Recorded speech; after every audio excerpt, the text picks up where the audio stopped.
আপনাদের বাসার সবার তো মিরপুর সদর। আজকের এই যুব উন্নয়নের আয়োজনে যুব উন্নয়ন কর্মকর্তা আমাকে ফোন দিয়েছে। ওনার সাথে আমি আগেই পরিচিত, নামদাতে উনি চাকরি করছেন, ওইখান থেকে পরিচিত।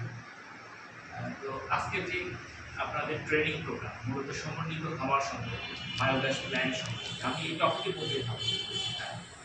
এর সাথে কিন্তু আমার প্রাণী সম্পদ related. As a veterinary surgeon আমি আপনাকে বলতে পারবো যে কীভাবে আপনি বায়োগ্যাস প্ল্যান্টটা সমন্বিত খামারের মাধ্যমে উন্নয়ন করবেন। এটি কিন্তু আজকে উপযোগী বিষয়। তো দেখেন, আপনি বাসায় হাঁস মুরগি ছাগল পালন করেন, এটি আপনার লাইফ স্টকের উন্নয়ন করছেন, তাই না? সেখান থেকে আপনি আর্থিক উন্নয়ন করবেন। এখানে অনেকটা বিষয় জড়িত।